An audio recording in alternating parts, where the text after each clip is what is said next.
Hi, and welcome to 60 for 30, a budget Magic the Gathering project that looks to get you a playable 60-card deck for right around $30. Today, we're going to be continuing our series on getting into Modern, where we will be departing from our typical here's the deck for $30 formula, and going more with here's a very expensive deck, how do you play it on a much, much, much smaller budget. Today, we're going to be looking at probably the deck that I dislike most in Modern, Tron, but I don't dislike it because I think it's awful. I dislike it because it beats me every time. So this is what a basic Tron deck looks like. This is the main board, comes out about $680. The idea with Tron, if you're not familiar, is to make a ton of mana and play massive things, and it does it really efficiently to the point where you're getting killed by 7 mana Planeswalkers on turn 3 a lot. But you'll notice $681 is not exactly a budget Magic list. But if you also notice, there are some cards in here, and some of them are extremely important to the core of the deck, that aren't that expensive. So what we're going to do is, for the most part, keep those cards. There are a lot of the role player cards in the deck. And with the exception of the cards in the red box, the heavy threats that we play with all our mana, the deck, if you look at everything outside the red box, is more or less affordable.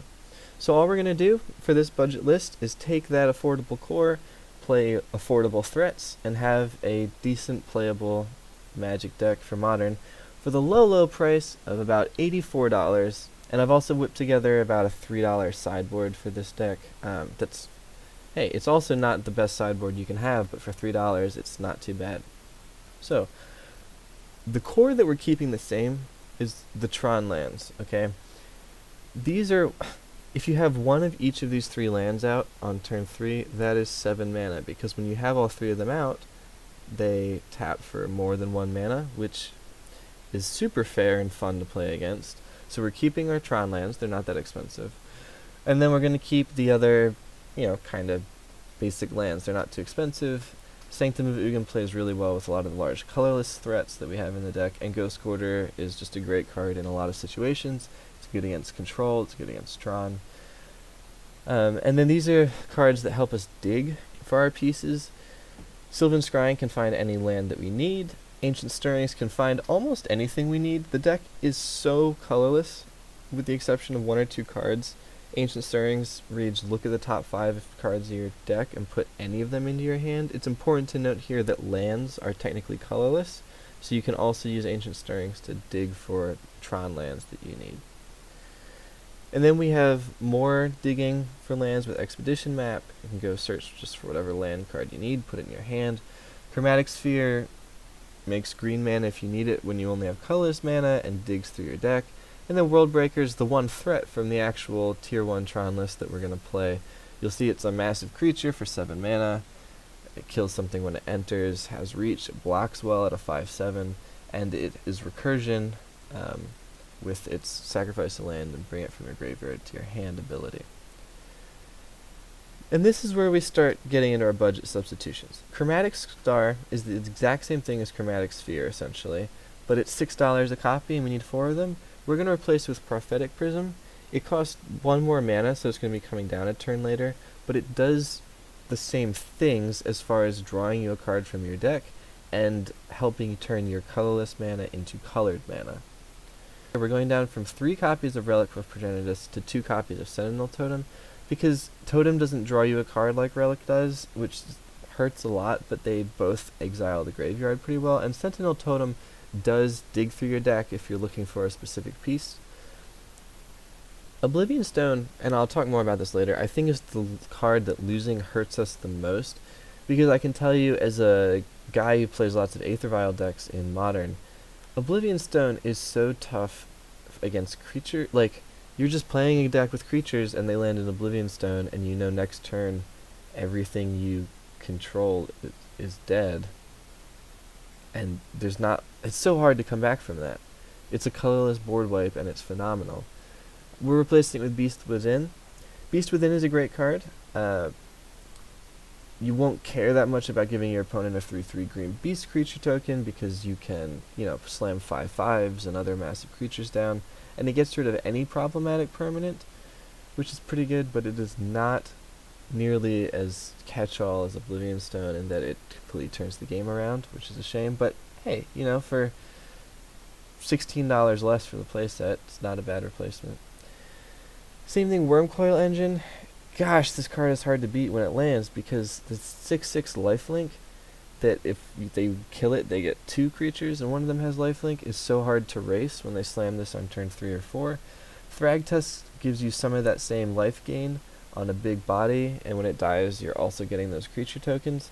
And the important thing about Thragtusk here, in addition to being like 10% the price of Wormcoil Engine, is that a lot of tier 1 Tron lists run Thragtusk in a sideboard, so these cards, if you buy them for your main deck, like we're using them, aren't necessarily wasted as you upgrade over time into your tier 1 Tron list. Walking Ballista, we're replacing with Endbringer. See, remember when I said I hated Tron, and now I'm listing off things that are just really hard for creature decks to deal with?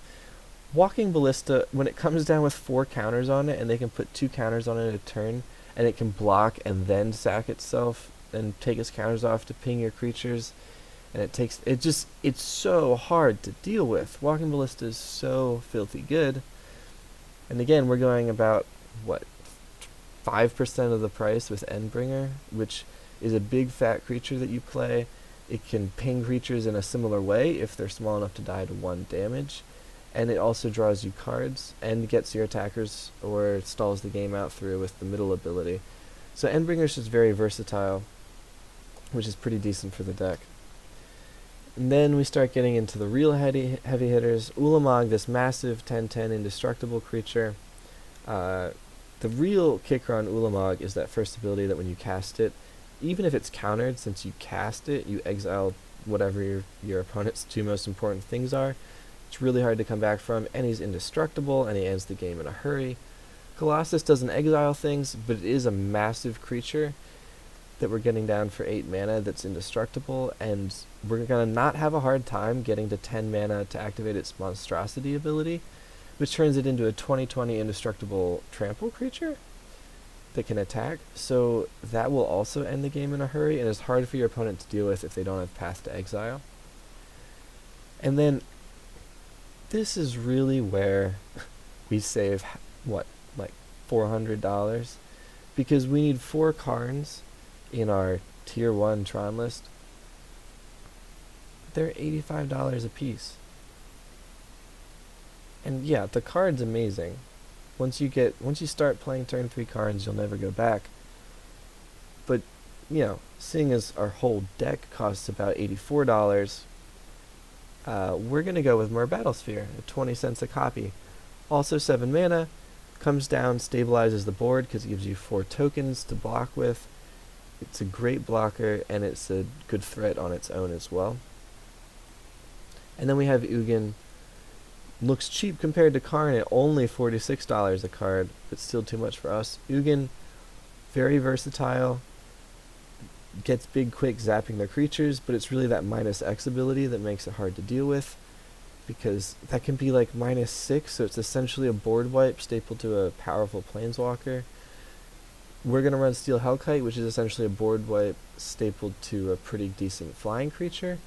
The second Steel Hellkite ability is what we're going to want because we can attack with it in the air and then take out whatever their most important permanents are, which is pretty decent. Obviously, look, I'm not saying any of this stuff is as good as the expensive stuff, but it's still going to play pretty well.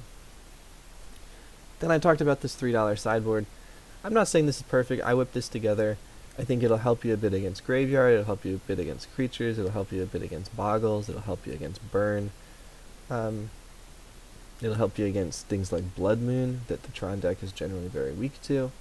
So it's a fine $3 sideboard. So now that we've seen all that, how do we get from our $84 deck with a $3 sideboard to that like $700,000 monstrosity that is Tier 1 Tron? Step 1 is actually figure out if you want the deck.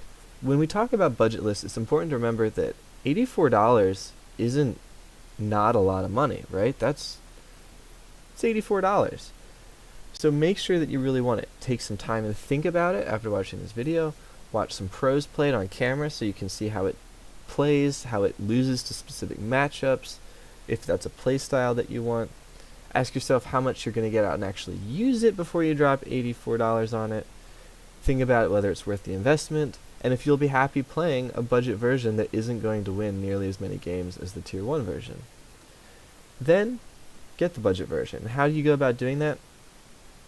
I would recommend buying it on tcgplayer.com. I'm not sponsored by them, I just find them to always be the cheapest way.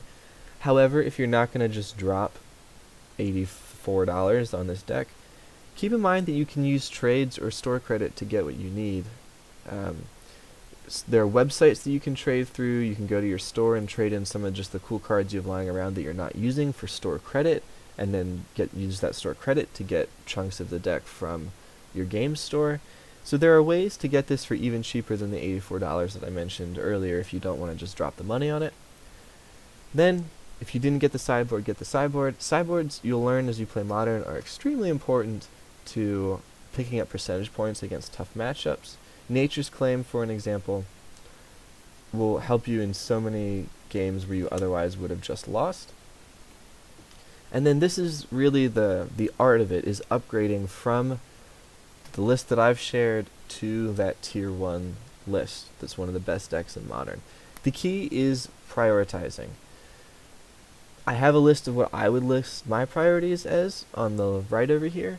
Oblivion Stone isn't that expensive right now. I think it's like $5 or $6, and like I said, it is one of the cards that just turns the game around when you land it, and it's way better than Beast Within. It has a hard time being replaced by anything that Tron can run. Walking Ballista, same thing. At $10 a card, it's one of our cheaper things, and it's actually rotating out of Standard in the next month or so. So look to pick it up on the cheap, because once it rotates out, it's played in Modern, so it won't become a $2 card, but it should maybe drop a little bit below $10, which is pretty decent. And then it's time to pony up and get the Karns. They're the face of the deck. That's why the art behind this slide is, Karn. And yeah, at $85 a pop, it's gonna hurt, but he may be reprinted in a master set soon. If not, he's only gonna go up, so you might as well pony up the money and get your Karns. Same argument with Ugin. It's just a strong card your deck's gonna want. Then you have Worm Coil Engine and Chromatic Star, which I think are also probably due for reprints. Worm Coil Engine and probably in some supplemental product. Chromatic Star they could probably put in a standard set, and I think it would be fine. And it's $6 a card now. You don't need it that badly. And $6 is too much to pay for a dumb star artifact that does what it does. Just doesn't feel worth it. And there's no way they don't reprint this and bring the price. It's like a common. The price will instantly come down to like $1 on reprint. And then you have your Relics of Progenitus and upgrading your sideboard with things like Surgical Extraction, which, raise your price but also give you some win percentages. So that's how I'd take this list and turn it into the Tier 1 Tron list that we talked about being one of the best decks in Modern. And that's it for us. Quick and to the point, no messing around. That is, if you want to get into Modern, you want to play some Tron, and you don't have money for 4 $85 Karns, you can just spend $85 on this deck. That's it for me. This is Sam from 60 for 30, checking out, and have fun out there, boys and girls. That's what it's all about.